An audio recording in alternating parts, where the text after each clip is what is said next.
Hello and welcome to another edition of the Father and Son Pastime Podcast. I'm Patrick. I'm Kevin. That's my dad.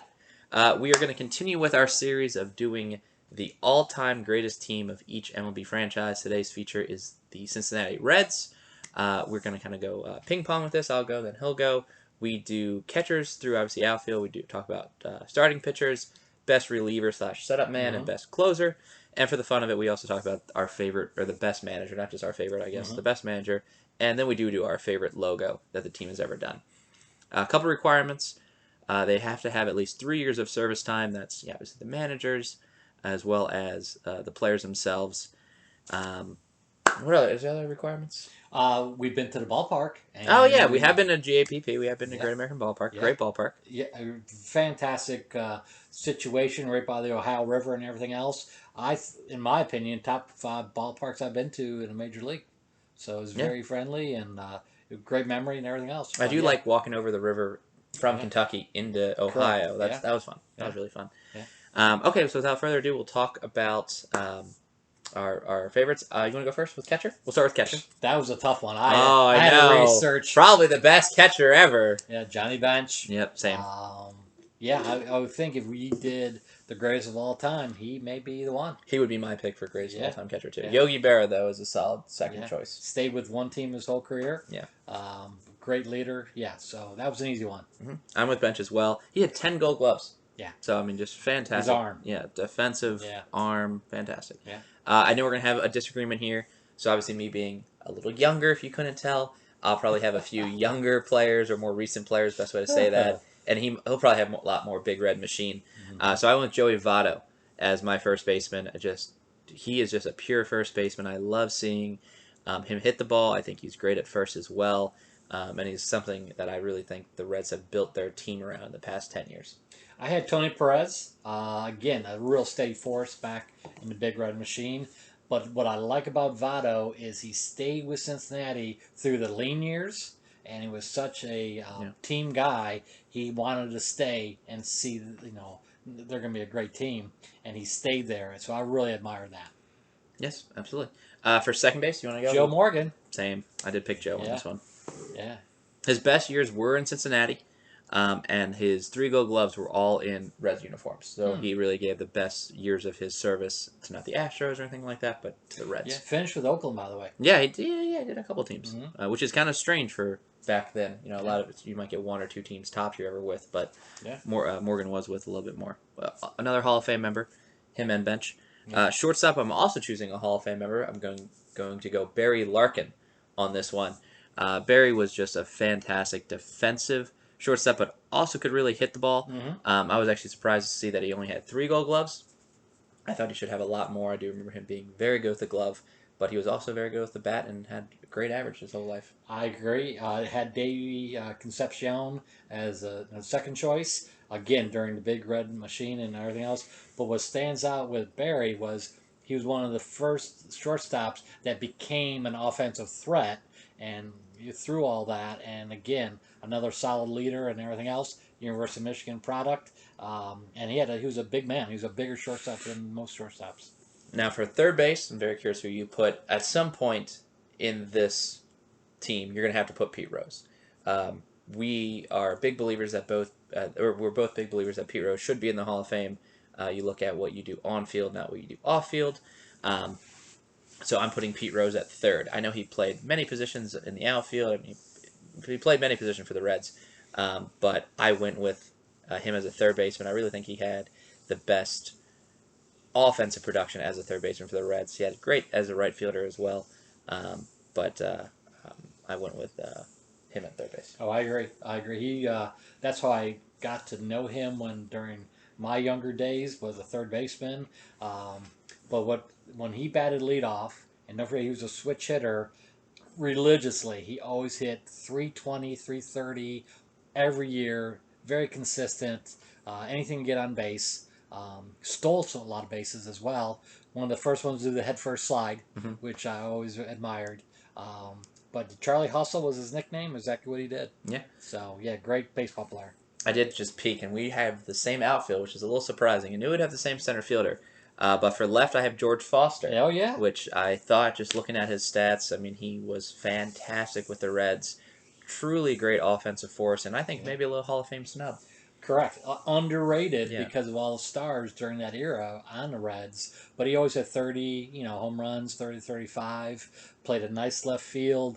But, Cincinnati back in the day, Riverfront Stadium was a big stadium. So to hit 30 and those guys doing those numbers back then, it took a poke. Mm-hmm. It wasn't like the ballpark they have now. Yeah. And again, George was one of those guys that really was consistent and a great addition. They wouldn't have been Big Red Machine without him. Yep.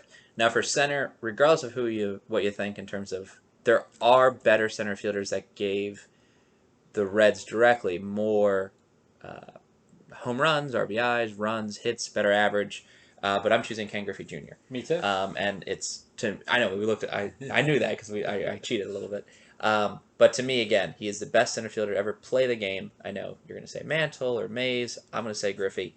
And I know he had his best years in Seattle. He was injured with Cincinnati. Mm-hmm. But that level of talent is still who I would pick for this team. He played 3 years in a Reds uniform. I mean, he played more than that, but he had a minimum there. But Griffey is my choice for center. Just think if he didn't get hurt as much as he did. He would have beat Aaron's records. I mean, he would have shattered a lot more. Yeah, I agree. I mean, with Seattle, he ran into that fence all the time, being a great outfielder. If he didn't hit that fence as often as he did, the numbers would be different. Yep. For right field, I went with Frank. Yeah. Another Hall of Famer there.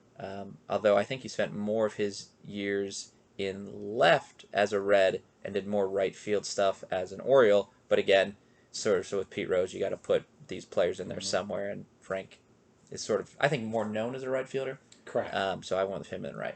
I agree, and the thing that I thought of when I put Frank down at the right fielder is when he joined Baltimore, he was an older guy. They thought he was washed up, and then he came to Baltimore and he had the years that he did. Shows you that you give up on a player a little too soon and everything else, but.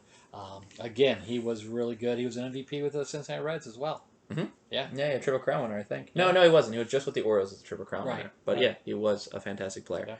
Yeah. So for pitching, obviously we do starter, a reliever, and then a closer. For starter, who are you choosing, Dad? Tom Seaver.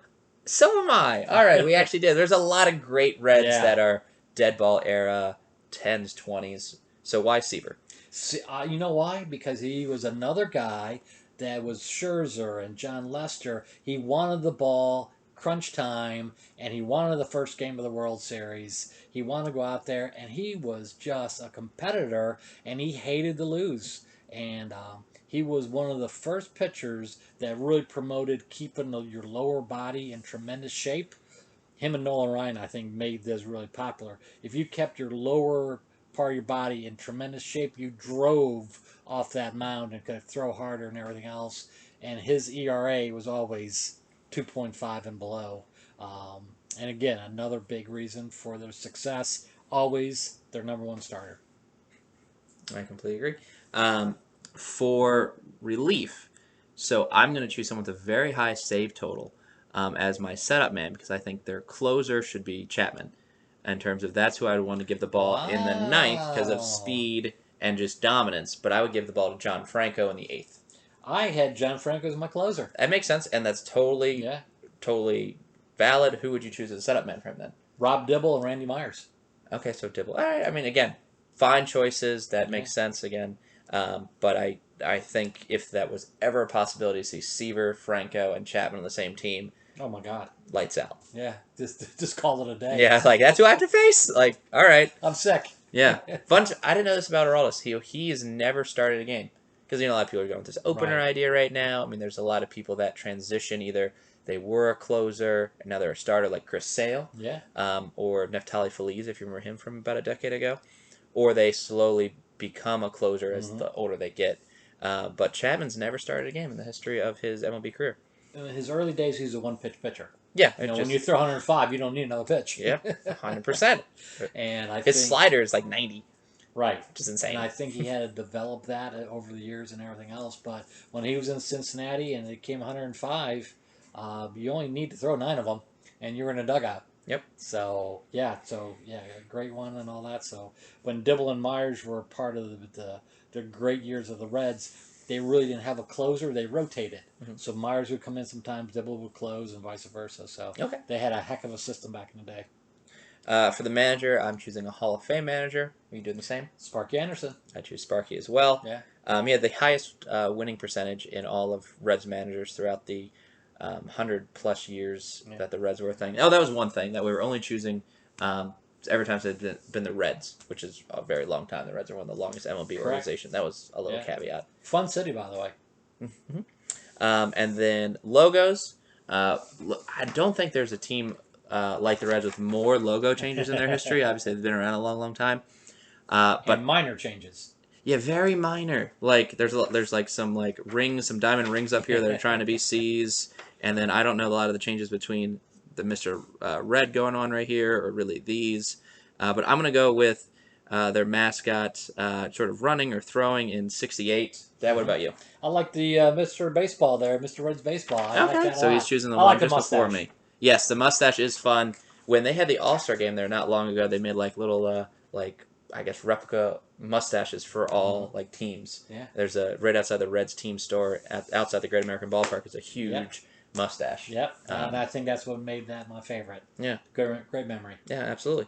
Well, thank you for joining us again. Give us a like, subscribe. There's plenty more of these coming in the future weeks. So if you're at home, stuck with COVID and all that stuff, and you want to watch something maybe with your son or with your dad, tune into the Father and Son podcast. One last thing about Cincinnati, they have a nice bobblehead museum or store, whatever you want to call that. So if you're a big bobblehead person, if you go to Cincinnati, look for that on one of the corners right by the ballpark, and nice bobblehead collection.